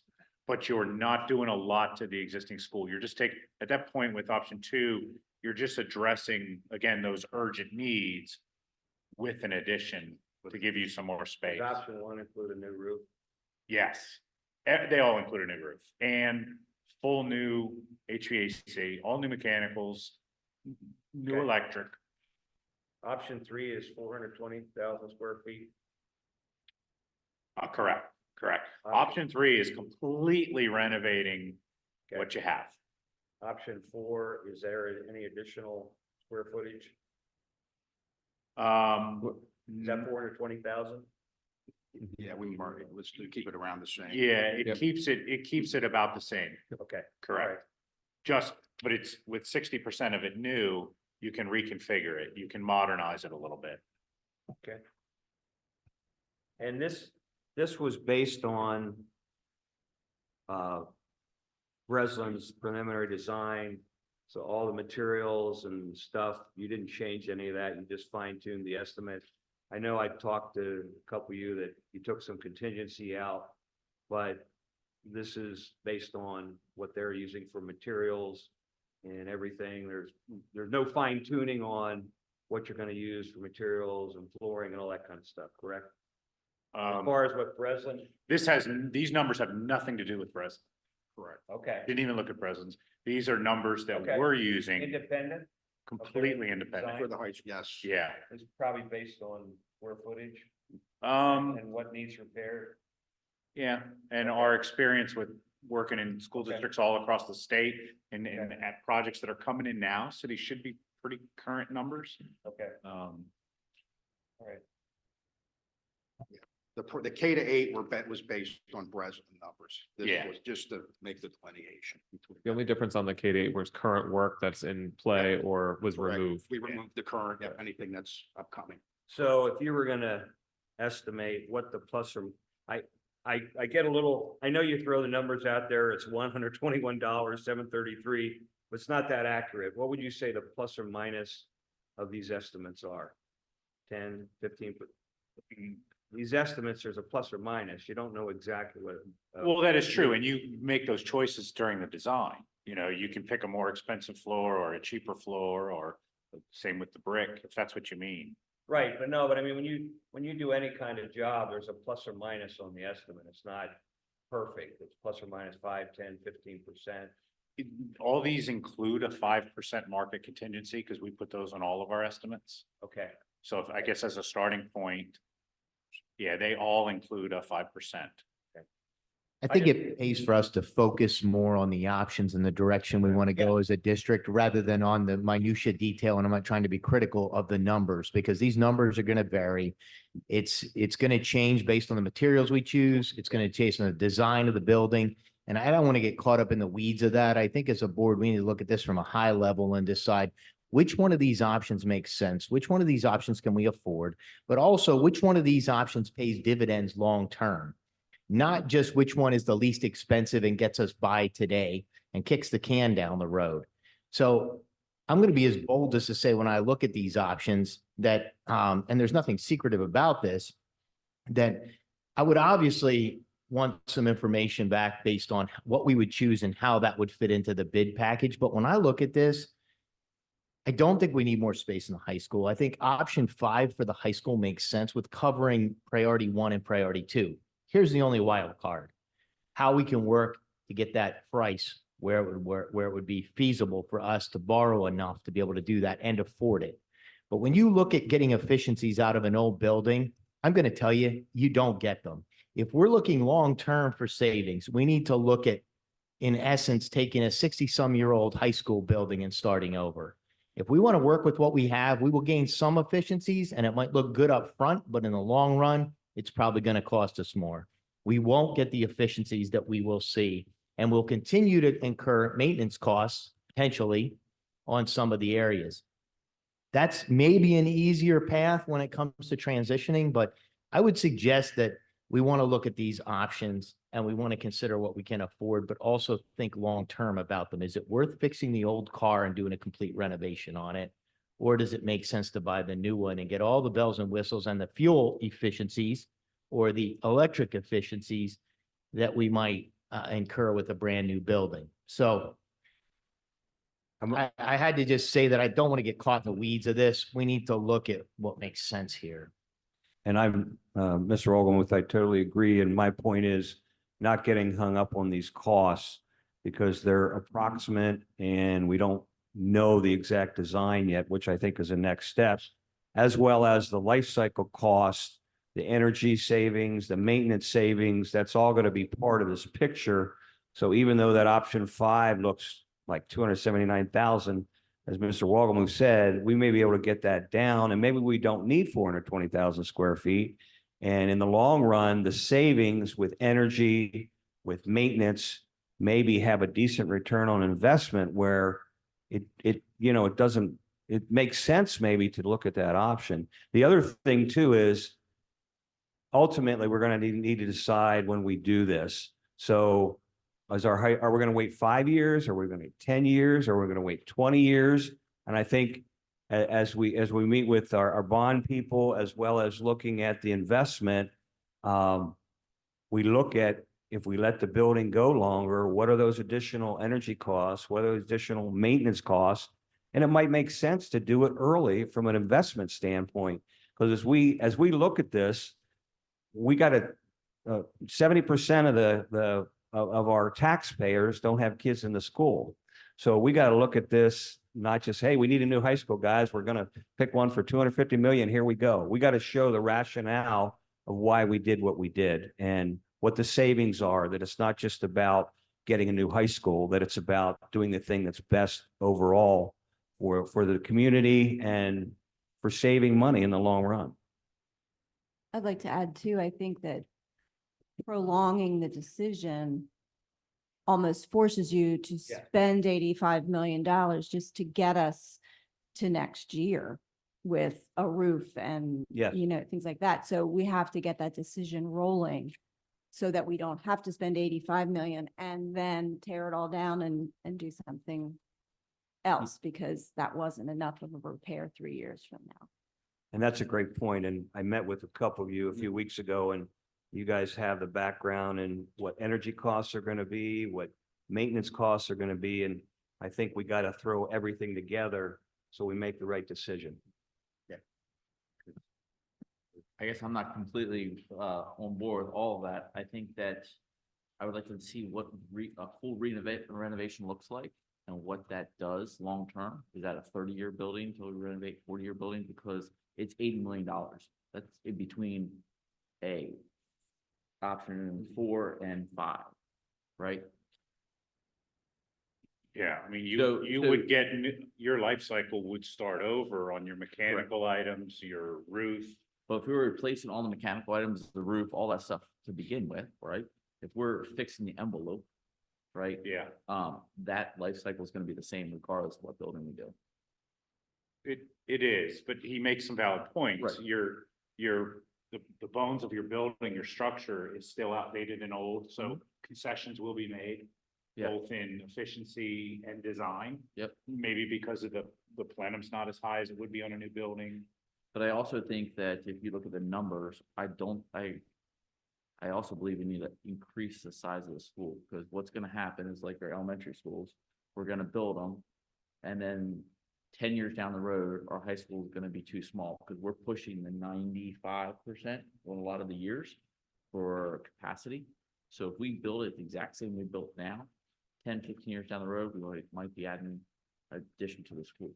Well, I think that's the other thing that Mr. Vomerski and the educational staff has to determine with online classes, what are we looking at 20, 30 years from now? Maybe we don't need as much space. I believe building lifetimes are around 50 years. That's what I've been told. But your point is well made. Option one isn't going to last as long as option 5. And you got to build that into the investment calculation because it's going to cost you so much per year. But if option 1 lasts 25 years and option 5 lasts another 50, you got to look at the overall cost per year, not the upfront cost. Right. That's why I think there's a big picture to it. Like, let's look at all that, what some of those look like. Because if we replace all mechanical, all electrical, it depends on how much we're gutting it. And I don't have those answers. Like, what are we doing? It says full renovation. What does that look like? Because it's $80 million difference. And I do think that if we don't increase the footprint somewhat, I think we're going to be kicking ourselves down the road, because we did that with the elementary schools, and now we're kicking ourselves with some of the elementary schools if we need to expand that. I would say I mildly disagree with the enrollment increase. When you look at this, I would agree with the fact that you're going to begin to see decreasing enrollment for some of the things that you highlighted, Mr. Maris. So I would suggest that the bricks and mortar aren't going to be as critical. Plus, if you would go with a different structure of that building, you're going to utilize that space more effectively. Right now, we can have classrooms that could hold 25 to 30 young men and women, and there may only be 10 in that classroom. So if structured correctly, that return on investment for that space is going to look a lot different. And so I would suggest that we definitely don't need a bigger high school, in my opinion. And that's just my strong feeling around that. And I think using the current bones of what we have at the high school is going to limit our ability to utilize that space wisely, along with some other things. I know 80-some million sounds like a lot, but in the end, when you gain those efficiencies, that return on investment comes back pretty quick. I wonder too, if you can design for future growth potential, not knowing if it will be there, but if you can do the smart design where your common spaces could hold that capacity, but you could add that extra classroom wing on 10 years down. You can add something to the structure easily But that if you it's design it designed for appropriately. that future. Yeah, just the 24 classrooms that are renovated, there are the science labs, the FCS rooms. There are other Buchanan classrooms in the Buchanan wing, the 3-story wing, that would get some upgrades to them, but not a full renovation. So those 24 classrooms there are dedicated on the science and FCS side of that option 4, which would be potentially keeping. So my questions for you guys is newer construction is probably more efficient for kids. Is that a correct statement or not? I'm asking you guys that have experience with this. I think the newer construction, it's going to allow you to lay out the footprint for more flexibility. I think when you look at the high school now, when I walked through that, and again, I was a former administrator before I was on this side of the table. And, when I walked through there, it felt tight, group instruction, things you would want to do. It felt like it was very difficult to do. And again, I only went through it once. I didn't look at the whole building, just being transparent. Because the reality, it was, But the with- Franklin wing was built first. And then they added the Buchanan, and then they kept extending stuff. So it just kept, that's the other thing, efficiency with energy and heating and cooling. If you have, more floors, that improves that too. And it saves the square footage around you. And if you're looking at a future where hybrid learning, more dual enrollment, kids are coming in and out of campus, I think, flexible space and how that's designed, to your point earlier, is what you would gain by doing anything new, which it's going to be very hard unless you completely gut the existing high school to gain any of that, that flexibility with what you're trying to do in structure. But this is absolutely beautiful. To Mr. Wogelmuth's point about not getting into the weeds of it, the purpose of this slide is to demonstrate there's a huge disparity of money that you can spend to address what you determine to be the priorities of the district moving forward. And that kind of begs the next step in the process about, you need to go, and it may not be 6 options. I mean, there may be, the chosen option may be some version of one of those that's not on the screen right now, but you're not gonna, the only way you, and this is the proper way, the only way you're gonna get to the project that you're eventually going to remodel or build or whatever is to go through the exercise of now addressing all the needs, prioritize those needs, compare them against cost and what that building's gonna look like. That's, it just begs the next step. You could talk forever tonight and never get anywhere. You'll still kind of vacillate between different options of what to do until you start really walking down that design process and marrying in all of the priorities and needs of the district long-term. That's how you, that's how you, that's the weeded question that needs to be, the exercise that needs to happen. Yeah, and you know, and those efficiency and those savings, you know, you still have a decision of borrowing capacity and other pieces, and what is that payback ultimately, and what is, you know, from a board perspective, administration, like what is it, what are those thresholds? And I know that's going to be a conversation in the future, but that is obviously plays into it as well. Can I ask you where any differences in all of these options as far as design for overall safety? Obviously, you're going to design a safe building, but can we get better, you know, just in the days that we're in and the news stories you hear, is there a better way to design the building? I'm probably asking a rhetorical question because I believe there is, to design the building for better safety, for better traffic flow among students who are in the building and their interactions, as well as public access and Well, external. I think certainly when you're talking about a new building, you've got a clean slate. And you know, your team is also involved in the design process and where you want this and where you want that. So certainly, yeah, you're always going to have some limitations when you're dealing with a renovation. The renovations are still going to get you your secure vestibules and what you need, but there will be limitations always because of, you know, beam is where a beam is, and you're not going to move that beam, for example. You know, where if it's new and you want clear space, it's very easy to design that way. That sort of thing. I don't know if that answers your question. There are, and Bill Gleason is currently at training this week. And part of that training is, in a sense, certification around safety and design of buildings. And part of his process through this training this week is he is actually out in the classroom, then out on site evaluating and assessing buildings with that specific lens in mind. Much more deeper than what he did. This is around like total building design and safety. So it's to that point. Yes. Mr. Bremersky, are our halls crowded and when classes are changing? Yes, but very orderly. Okay, but wider hallways would probably reduce bullying and increase safety from that standpoint. No? Yes. Richard said, That's chicken what- said no. I That's, think it does, because a lot of times when you have smaller hallways, people keep moving. When you have large areas, people group and come together. That's at least what I've seen in different things. That's just my perspective. on the building tours, I mean, that was like glaring. Like, yeah, like even talking about taking out the lockers that aren't being used to just widen the hallways. Not that it's going to make kids stay in the hallway and just like not get to class, but just to make it comfortable, efficient, getting to class on time, and understand that kids are social beings and they need that too, not in a disruptive way, but in a normal, like how we would move about at our jobs way, versus just being like, you know, like shuttled through.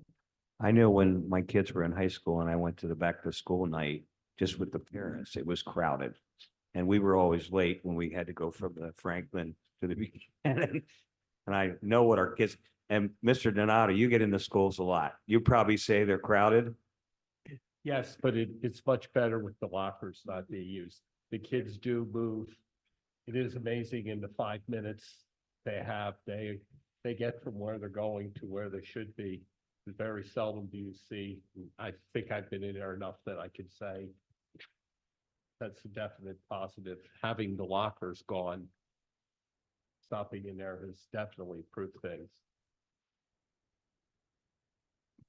And I do agree with you, Mr. Maris. I've been to some of those back to school nights too. I remember those, and We were late when we had to go to one wing to the other. And that's, you look at the one end of the Franklin wing to the other end of the Buchanan wing, I venture to say these newer high schools, they don't have to walk that far. That's a long distance. It's all about the design. At some point, I heard it was a Exactly. quarter of a That's what mile. I my- don't know if my that's accurate, advantage but. from the new school. And Mr. Maris, before they go on, just because I found the building and found out that Mr. Roversky actually found out the amount of kids. And I do remember this, that building we're talking about is 204,000 square feet, that middle school. Right now, there's 790 kids. How many? 790, which is 258 square feet Okay. per kid. Okay, A little more, but. a little more, okay. So then what we just did on the last slide here before we get to the next steps, just trying to pull this together with the numbers. And I know the team and John did a lot of that estimating on those options, but just so you could see the priority one numbers versus the projected cost of high school options, put those together to look at potential. Again, it comes down to design, it comes down to bids, comes down to projects and what you're choosing to do with regards to materials, et cetera. Just so that you could see in one snapshot as opposed to having to go back through and hunt page by page. Next slide.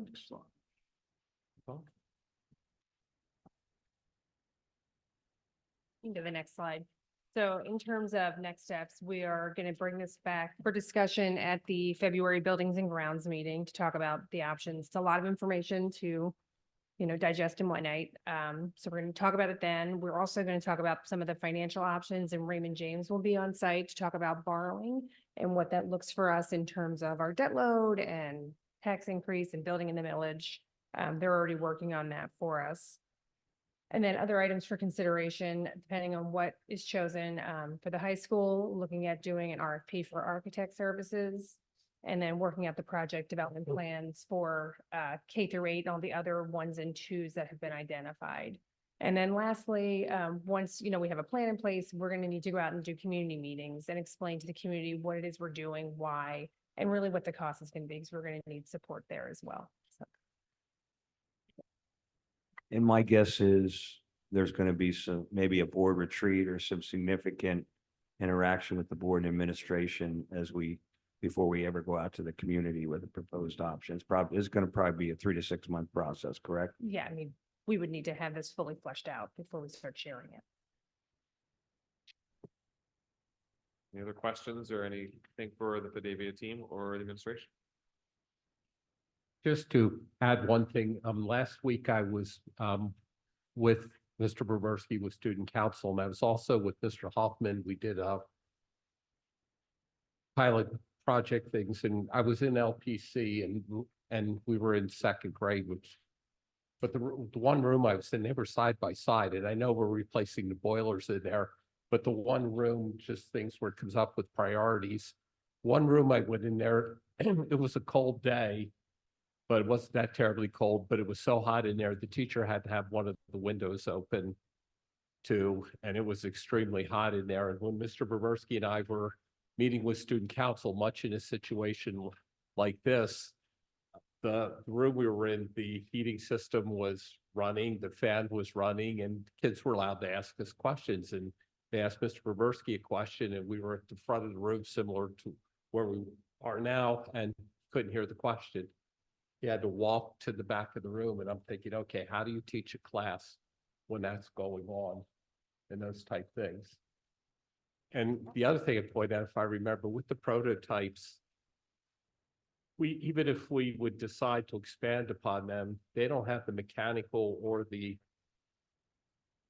cafeteria space or anything else to add rooms on. It would almost be like if you would take, just because the principal's sitting back there taking Farmville, you'd almost have to add the classrooms, but increase the mechanical things and add a new cafeteria to it. So it'd almost be like doing a humongous renovation to the building to be able to do that, if I remember correctly. So again, if I hear things in there, if we're going to build for the future, again, we're sort of stuck in the fact that we can't really do much to the buildings we have now without spending considerable amount of money with them. But I mean, I guess again, the priorities, just, thinking teachers teaching in buildings like that, the kids trying to hear, and the fact that it, and I don't like the heat, but again, there's That just some happens with things. new HVAC systems, don't worry. Well, It's yeah, just I'm that- sure because I haven't gotten into my house, but it takes a while to get it adjusted, just getting a new. No, heating there's, system. trust me, that it doesn't matter. Yeah. Where it is. I have heaters in my office and it's a brand new HVAC, so. Yeah, the timeline on these two, and we didn't quite touch on that when we were back talking about priorities, ones and twos and threes, is whatever you ultimately decide between a renovation or a new building or some hybrid option in between, you're looking at least 12 months of design, minimum.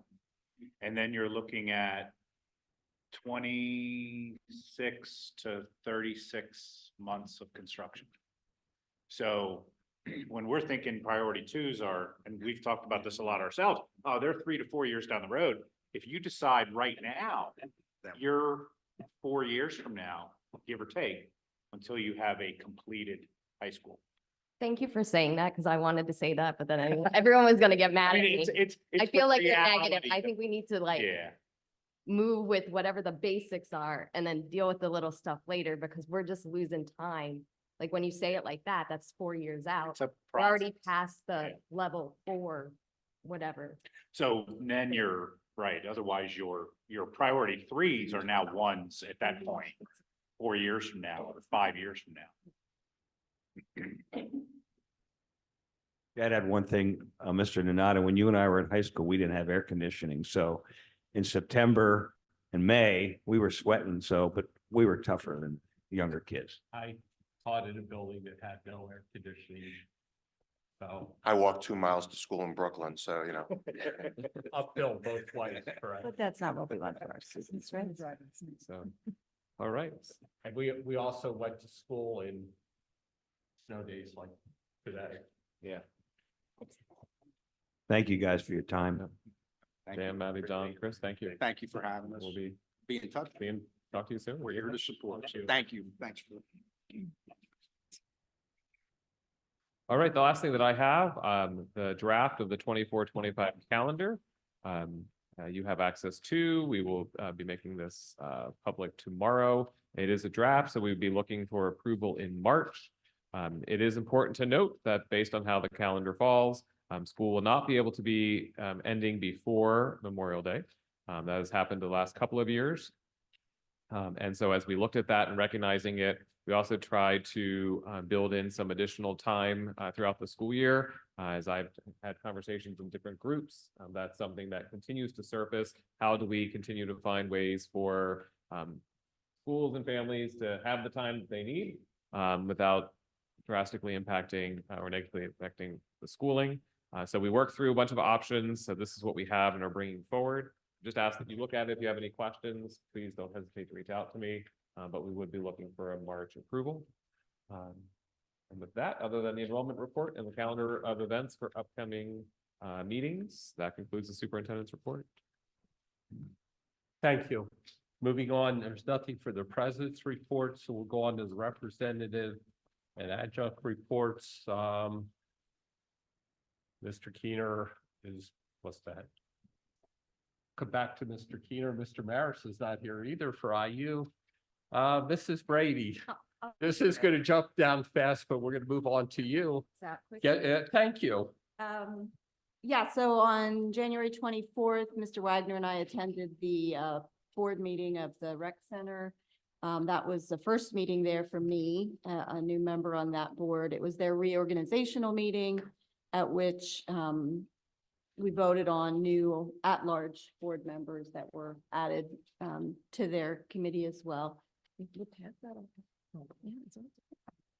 They assigned subcommittees, and we had, similar to what's going on here at this time of year, a broad overview of master's facility planning needs that are coming up over the coming years, and looking at finance and yearly budget. And as many people are aware, there were issues this past week or so with the pool at the rec center, ventilation systems, but fortunately with determination and creative solution finding that is up and running again for the community and for our swimmers from the high school. And I'm anxious to hear more about the partnership plan too. Yes. So, yeah, that's all. And we will, coming on to that, buildings and grounds, we'll be voting separately on that partnership going through. Mr. Keener? Well, Thank you. I apologize for needing to step out. no I'm problem. a little under the weather tonight, but I'll make this quick. Lancaster County Career and Technology Center, the JOC met Thursday, January 25th at Brownstown. Highlights of the meeting were the recognition of 3 of our students as Students of the Month. In November, for the Mount Joy campus, Luke Lippert, who is in the Introduction to Manufacturing program, was recognized. Jose Santos Rivera from Wall Street, and Mr. Rivera is in the Diesel Equipment Technology program. Mr. Lippert and Mr. Rivera were both recognized for November. And for December, also at the Wall Street campus, Ms. Cheyenne Helmick is in the Nursing Assistant program, and Ms. Helmick was also honored as a Student of the Month. We talked a little bit about the budget at our last meeting. All of you have at your seats the budget packet. We need to vote collectively, which I believe is another action item or a finance item, Mr. President. Correct. And all of you also need to complete your individual ballot and give it to Mrs. Strybos this evening. Oh, Mrs. Hall. Mrs. Hall, my apologies. Okay. Any questions or comments about CTC? Oh, and our next meeting will be February 22nd at Mount Joy. Okay, no questions, and I didn't ask, does anyone have any questions about Hempfield Rec at this point? Okay, moving on, Mr. Mayor, still isn't back. We did Hempfield Rec, safety and security, Mr. Garber. Mr. Mercy Ray said, Mr. Gleason's out getting additional training this week, so he'll be bringing that back. Other than that, nothing new to report. And I just have to add something too with Mr. Gleason. I went with Dr. Musser over to the cafeteria. We had lunch the other day, and the rapport he has with the kids, watching him going through there, he does a tremendous job. I mentioned before, well, Mrs. Brady and I, when they had the STEM summit there, I think probably was more the location where I was. He came down to actually find some kids that he wanted to see during the project. I mean, him and the SRO, they're doing a tremendous job in the high school for those things. I would just like the record to show, I do go other places than the cafeteria in the district. I feel like it comes up every meeting. Yeah, Like I do other things, just letting everybody know. Well, Dr. wait. Musser, Okay. Dr. Musser, I recall sharing a number of very enjoyable lunches with you in the cafeteria. It is my favorite place.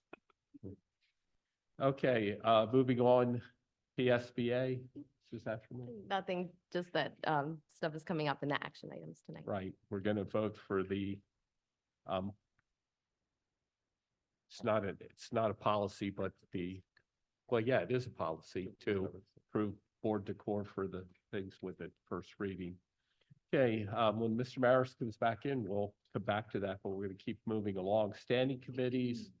Okay, that's also Mr. Maris. So we'll go on to finance. Mr. Wagamuth. I'll keep the update brief, but at the last meeting, Mrs. Hall presented the preliminary revenue budget. The adjusted Act 1 index for 24-25 is 6.3%. And that presentation is available on board docs. We just went through the CTC proposed general budget, fund budget, and Mr. Keener highlighted that we have to approve that tonight. You will note that the issue with Peaser's contribution was addressed and that is corrected and prepared for us tonight when we vote. So that's been taken care of. And then last but not least, there's a handful of contracts, and we carved out, and I might say this wrong, E-rate. Did I get that right? Okay, the E-rate contracts were presented by Mr. Graham. So we're recommending that those be approved tonight under the action items. And I don't have anything else. Any questions? Thank you. Moving on, education and programs. Mr. Garber, I believe you're. Yeah, you see the minutes in there. One thing that, the administration and the curriculum development has been working really hard in the ELA program. The committee had a chance to meet with about 40 teachers, something like that.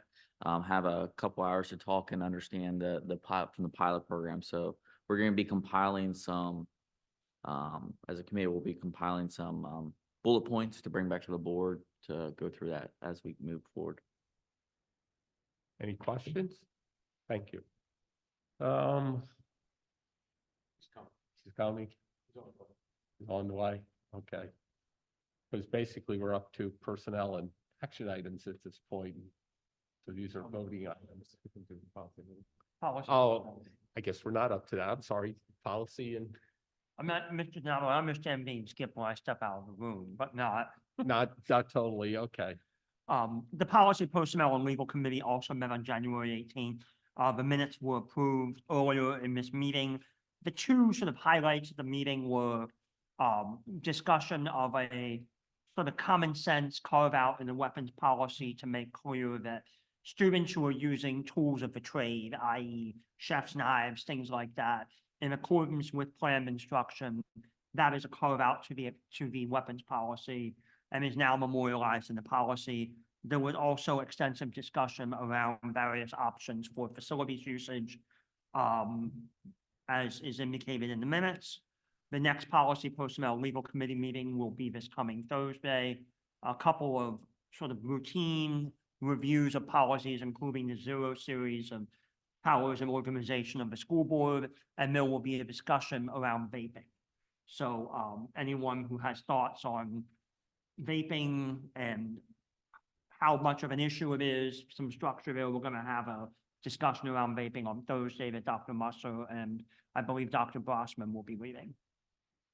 Any questions? Okay. We'll go on. Okay, we're going to go on with the personnel action items. And it's approval for personnel action items 9A, 1 through 9 as attached. Can I have a motion to approve those, please? So moved. Thank you. A second? Second. Thank you. And Mr. Maris, we'll come back to your two reports quick, but since we started this, we're doing the personnel action items 1 through 9. We have a motion and a second. So is there any questions at this point? Okay, all those in favor? Okay, motion carries 7-0. And now, Mr. Maris, will come back to you for buildings and grounds. My apology. I had to use the restroom when I started talking to the guys from Fidevia and got carried away. Buildings and ground, I think we pretty much covered. We just briefly talked about the feasibility study and Mrs. James provided us some update on projects. And IU-13, nothing new to update. Okay, thank you very much.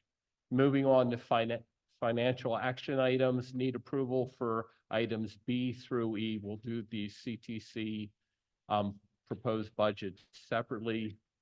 B is contracts, C is the financial reports for the district, D is the food service financial reports, and F is financial transactions, budget transfers, and capital expenditures. So can I get an approval for that, please? Motion to approve. Second. Thank you, Mr. Wogmuth and Mr. Maris. Any discussion? Okay, all those in favor? Okay, I believe that motion carried 7-0. And then, as Mr. Keener said, this sheet, we're gonna need to approve the 2024-25 proposed budget for Lancaster County Career and Technology Center. Could I have a motion to approve that, please? So moved. Second. Thank you, Mr. Keener and Mr. Maris. Any discussion? Mr. Keener, you're recommending we approve this? I am, with the caveat that's been included and some of the discussions which are having, I believe that the message has been sent that the districts, while being extraordinarily supportive of the CTC and the good work that they do, are also mindful of controlling costs just as we control our own. So I am confident that that message has been heard and therefore recommend approval. Thank you. Any other discussion? Okay, all those in favor? I believe that carries 7-0 at this point. And again, Mr. Keener said, please sign your paper and Mrs. Hall get them. Okay, next on action, there are 2 buildings and grounds action items. We'll do each of those separately. 11A is the bid approval for the removal of the fuel tank system, which I believe, if I remember correctly, is at LPC. And now, okay, correct. So we need a motion to approve that. So moved. Thank you. Second? Second. Thank you. That was Mr. Maris and Mrs. Eshelman. Mrs. Second. James, could you just explain, I misunderstood the estimate. Maybe you can explain that the base estimate could actually be less. The 68,000 would actually, if for each set of fuel tanks, if it didn't have fuel in the soil, would actually be reduced. Correct. So the bid included the removal of the tanks. It also included a segment where if we have contaminated soil that would need to be removed, that would be included. If there is no contaminated soil, which at this point I have no reason to believe that there is any contaminated soil, we have not had any reduction in the meters or anything like that that would indicate that we had a loss of fuel oil. So at this point, I have no reason to believe that there would be contaminated soil, but there is a revision in there that would include or give us a reduction in the cost if we have no contaminated soil. That reduction would be at a cost of $68,000 per fuel tank that we would be removing. Just a reminder, they are both 10,000 gallon tanks. Also, there would be a reduction. In the bid, they gave us a price to remove 1,000 gallons of fuel. At Landisville Middle School, we are already down below 500 gallons. That's as much as we're going to be able to get out of it. We've burned off as much as we can. The sensor doesn't go below what we've burned off now. So we know it's already going to be below 500, and we're working to make the same thing happen at Landisville Primary Center. So there would be a cost reduction if they're not burning, or excuse me, if they're not having to remove 1,000 gallons of fuel from that. So whatever the current cost would be, we would also get that back. I would venture to guess that would be $1,000 or $2,000. So I think our cost drops, if we don't have any contaminated soil, which we don't think, it drops down under 300,000. And I know we only got one bid. We typically like to get more bids, but it wasn't a very attractive job. I think we bid a couple other vendors. They declined to bid. So we think it's a reasonable number. Yeah, we did hand out 3 bid packets. There were 3 requests for bid packets. When it came to the opening of the bid, there was only one bidder that came to the table with a bid. Any other questions? Yeah, I just have a couple comments. I typically as well much prefer to have more than one bid. My sense is that the cost for these tank removals is high, but I also understand we're on a timeline. So I think there's a couple learning lessons from this. One is that we need to get things approved a little sooner so that we can make sure that we have time to get at least 2 bids, preferably more. I would also suggest that in the future, we make sure that we have those bids, and whatever we need to do to make sure that we get those, we do that. I'm uncomfortable with the price for this, knowing that we only have one bid and nothing to compare it with. But with that being said, I'm going to be supportive of it, even though I'm not comfortable that we ended up with the best price and the best options. But I understand we also are on a short time frame, And in the future, I'd like us as a board to be a little more proactive if we need to be, to give time to get those bids in and to adjust if we do only get one and reopen it. So I needed to say that because I'm still not completely comfortable with this, and and seeing only one bid is concerning to me. I like to see at least two. Mr. Wogomuth, I agree with you, and I would say any jobs, we should really have 3 bids, moving forward. So as we move forward, as we plan, that if we can't get more than that one bid, that we open it back up again. Problem I understand with opening this up is that it does have to be advertised, and there's a bid period, and all those things are going to start to bump up against some issues with us wanting to make some changes. So in this case, unfortunately, I don't know that we can do that without squeezing the time frame, but I think we need to consider that in the future, and whenever possible, we need to allow for enough time that if we only get one bid, that we can reopen it. Is that out of the question, timing wise, to get more bids? I guess I'll push the issue. It is not out of the question. If we go back to open up the bids, we can reopen the bids. It is going to, one, we risk the possibility of losing the bid that we did get. They could decide to not want to bid. And then we have no bids. We do run into a time frame that could, depending on how long we put that out there. And if we get no bids, then we run into the possibility that will push back the start date for the installation to the boilers and chillers. If we had more time, I would have absolutely recommended that we do that, but under the circumstances, I don't know that in good faith I could do that. Even though I've obviously shared multiple times, I'm not that comfortable with one bid to look at. That's why I second it. Get it out. Any other discussions? Questions? Okay, good vote. All those in favor? I think that's everyone. Motion carries 7-0. And then the second part of this is the agreement, the partnership with Hempfield Rec Center. So need a motion to approve that. So moved. Second. Thank you, Mr. Wogomuth and Mr. Maris. Any discussion? I just wondered if like other school districts and rec centers have similar agreements. Like I was thinking about Lidditz Rec Center because my kids have been there, and if that's where this came from or. So others do. This really came from a conversation that Jeff Book, the executive director, and I have had over the last couple of years, trying to find ways to really connect the two entities, because there's a lot of shared opportunities between both the district and the rec center. However, it's just never been committed on paper. And so as we were talking about this, wanting to make it a win-win for both, they offered space.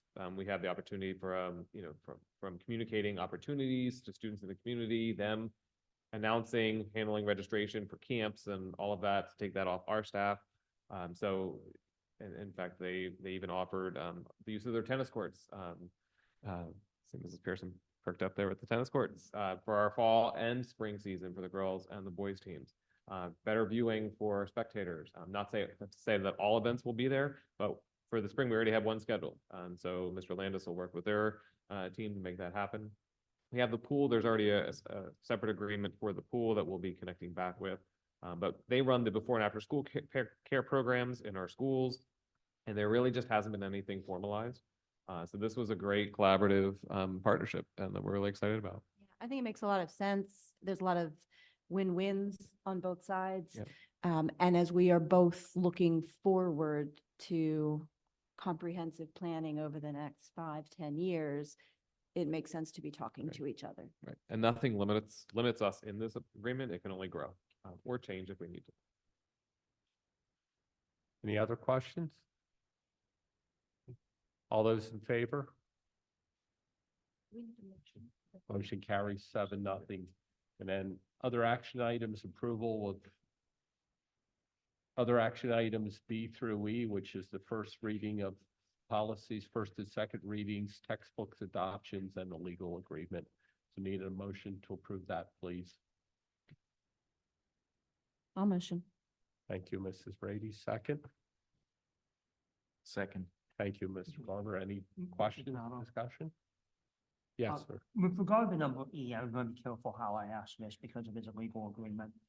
Is this the one that we discussed recently? The term, not tonight, previous to that. The terms of this, I believe, are different than what we discussed. So I'm gonna request that maybe we pull off item E pending further discussion during executive session at Thursday's meeting.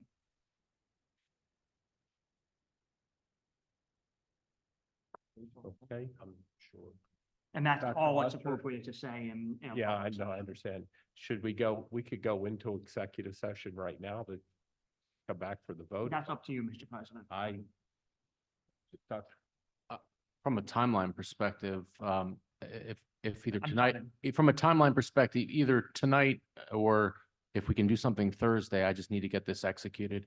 And I'm not understanding where the issue is from what I shared. Okay, I can't go Right, into and that. that's, I agree. But We just recess to an exec session to address that quickly. yes, because we don't have enough people here on Thursday, then it can't. So let's Yeah. recess to an exec session. Just to have a quick Okay. discussion So we're about gonna adjourn to executive session. We're gonna Yeah. recess recess. to an yeah, exec recess to session. executive session. Okay. There is a motion on the floor. Do we have a motion to an exec session or can we just recess to that? Okay. Okay. We'll be Right back.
Thank you. Unfortunately, that was a quick recess, so we're back in session.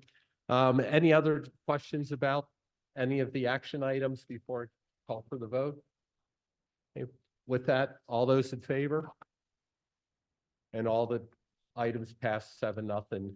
And last thing is adjournment, please. Motion to adjourn? Yes, Motion. thank you. Second? Second. Oh, sorry. Oh, sorry, I was Okay. just gonna say we have a Boy Scout here in the audience. I know you all come from time to time as part of your Eagle Scout projects. Any questions on what you witnessed tonight?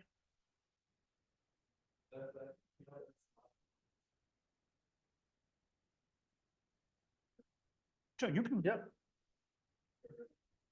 A couple different merit badges required me to come to a school board meeting, so I think it was really cool to come and watch how decisions are made. It was. Good to have you here. Yeah, thank you for coming. Thanks for coming. Share with your Oh, friends, I- tell them to come. I am working on an Eagle Scout project and it's related to the district. What is it? Uh, Or you're not allowed to share it this? no, I'm allowed to share. I'm actually working with Mrs. James on it as of currently to get the plans in place. I'm looking into, I don't know the word for it, refabbing. Kind of reestablishing a trail, a nature trail behind Centerville Middle School.